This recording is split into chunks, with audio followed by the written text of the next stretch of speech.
जय गणेश। मैं पंडित दौलतराम सारस्वत आप सबका इस चैनल पर स्वागत करता हूं। आज अपने जानेंगे ग्रहों के संबंध में। ग्रह मैत्री, ग्रहों का उदयास्त ज्ञान, ग्रहों के मित्र स्थान फल, नैसर्गिक बल, छठ बल, ग्रहों की राशि और काल अवस्थाएं, ग्रहों की बालादि अवस्थाएं, जागृत अवस्थाएं, दीप्त लज्जित अवस्थाएं, अस्त, वर्गोत्तम, ग्रह दोष परिहार, ग्रहों की युक्ति, ग्रहों से दृष्टि से संबंधित इत्यादि अपने जानेंगे। अब अपने चर्चा करते हैं ग्रह मैत्री चक्र। ग्रहों का कौन मित्र है और कौन शत्रु है। जैसे सूर्य है, सूर्य का चंद्रमा और मंगल मित्र है और शनि और शुक्र शत्रु है। इसी प्रकार चंद्रमा का सूर्य और बुध मित्र है और इसका शत्रु कोई नहीं है। उसके बाद मंगल आता है। मंगल का सूर्य, चंद्रमा और गुरु, सूर्य, चंद्रमा और गुरु मित्र है। बुध इसका शत्रु है। उसके बाद में आता है बुध।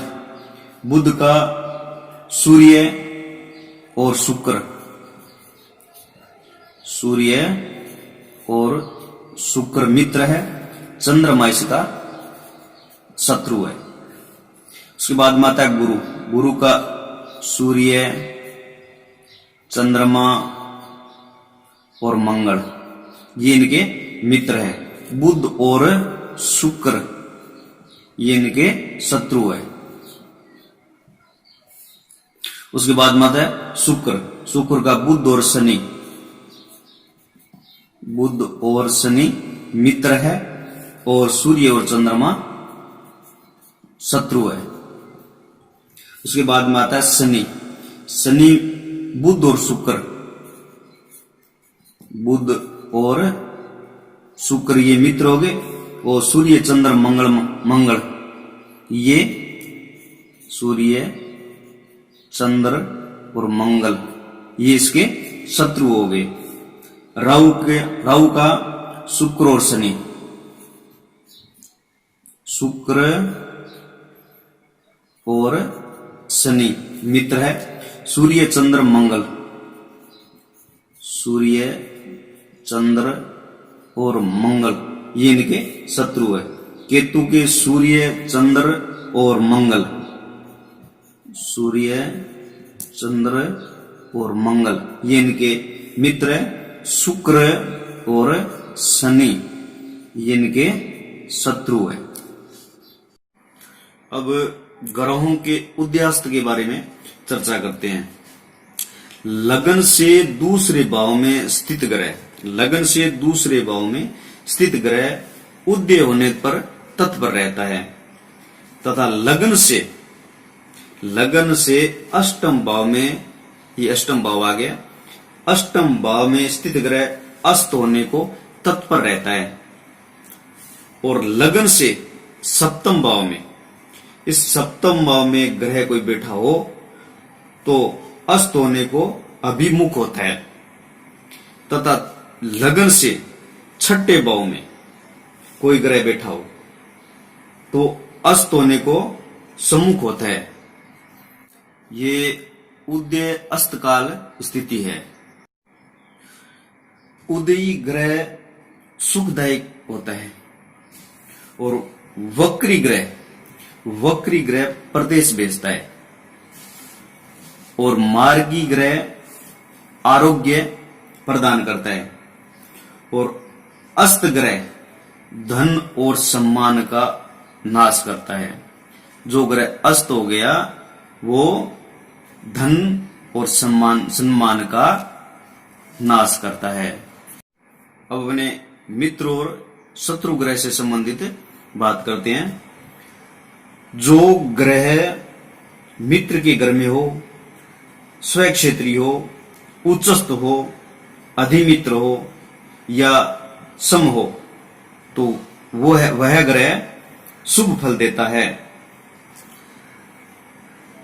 परंतु शत्रु क्षेत्रीय होकर ग्रह कोई बैठा है वह अशुभ फल देता है। अपने अब ग्रह बल से संबंधित बात करते हैं। ग्रह बलों में पहले आता है नैसर्गिक बल। नैसर्गिक बल किसको बोलते हैं?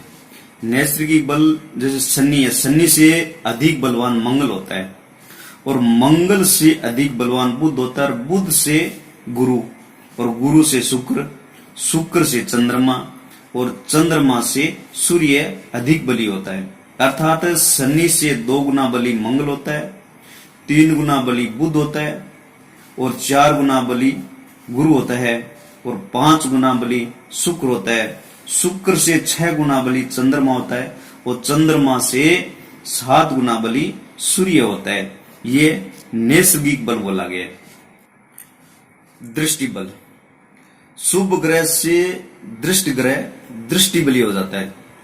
अर्थात जिस दुष्ट ग्रह के ऊपर शुभ ग्रह की दृष्टि पड़ रही हो वह उसकी शुभ दृष्टि को पाकर दिग्बली हो जाता है। इसको दृष्ट बली बोलते हैं। अब आता है भाव बल।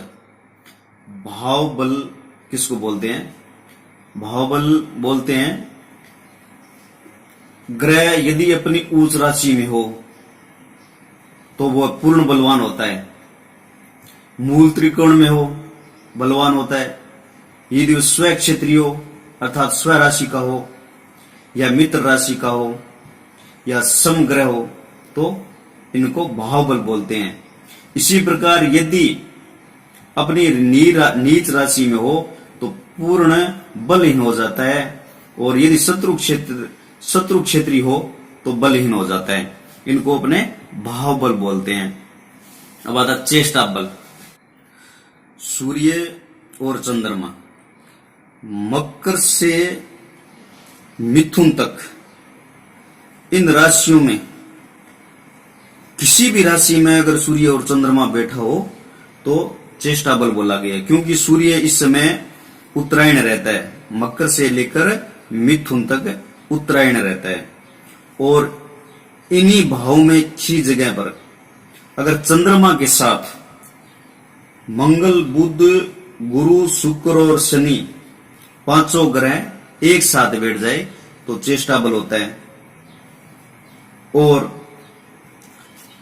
कर्क से लेकर धनु तक सूर्य दक्षिणायन माना गया है। इन राशियों में किसी भी राशि में अगर सूर्य बैठ जाए तो ये दक्षिणायन होता है और दक्षिणायन के समय में दुष्ट ग्रह, पापी ग्रह अगर किसी भाव में बैठ जाए तो वो चेष्टा बली कहलाते हैं। स्थान बल, जो ग्रह उच्च राशि स्थित स्वगृही, मित्र गृही, मूल त्रिकोणस्थ, स्वयं नौमांस, स्वयं द्वेष कारण, अष्टक वर्ग द्वारा ग्रह स्थित राशि पर 4 रेखा से अधिक प्राप्त कर रहा हो वह स्थान बली होता है। इसको स्थान बली बोला जाता है। दिग्बल, दिग्बल लगन को पूर्व, चतुर्थ को उत्तर, सप्तम भाव को पश्चिम और दसम भाव को दक्षिण दिशा मानी गई है। लगन में बुध और गुरु, चतुर्थ भाव में चंद्रमा और शुक्र, सप्तम भाव में शनि और दसम भाव में सूर्य और मंगल बैठे हो तो इनको दिग्बल माना गया है। कालबल, कालबल किसको बोलते हैं? जैसे रात्रि काल में चंद्र, मंगल और शनि ये रात्रि बल माने गए हैं और दिन दिन में सूर्य और बुध और शुक्र ये दिन बलि माने गए हैं। गुरु सर्वत्र है। जैसे किसी बच्चे का जन्म हुआ वो रात्रि काल में, तो चंद्रमा और मंगल और शनि ये रात्रि काल में बलि हो जाते हैं। और दिन में अगर किसी बच्चे का जन्म हुआ हो तो जैसे सूर्य बुध और शुक्र ये दिन में बलि हो जाते हैं। इसको बोलते हैं काल बल। अब आता है पक्ष बल। पक्ष बल किसको बोलते हैं? पक्ष बल में कृष्ण पक्ष में क्रूर ग्रह तथा शुक्ल पक्ष में सौम्य ग्रह बलवान हो जाते हैं। जैसे कृष्ण पक्ष है, कृष्ण पक्ष में क्रूर ग्रह वो बलवान हो जाते हैं और शुक्ल पक्ष में सौम्य ग्रह वो बलवान हो जाते हैं। इसको पक्ष बल बोला गया है। ग्रहों का राशि भोग काल। कौन सा ग्रह किस राशि पर कितने समय तक रहता है? जैसे सूर्य, बुध और शुक्र ये 1 मास तक रहते हैं। मंगल 45 दिन, 1.5 महीने, और शनि 2.5 वर्ष 30 माह, गुरु 13 माह, राहु और केतु 18 माह है। एक राशि पर ये उपभोग करते हैं। अब अपने ग्रह अवस्थाएं से संबंधित बात करते हैं। विषम राशि के अंदर अगर 0 अंश से 6 अंश तक कोई ग्रह है तो वो बाल अवस्था में माना जाता है, और 7 अंश से 12 अंश तक कुमार अवस्था में, 13 से 18 युवा अवस्था में, 19 से 24 वृद्ध अवस्था में, और 25 से 30 से मृत अवस्था में माना जाता है। और विषम राशियों, ये विषम राशियों था।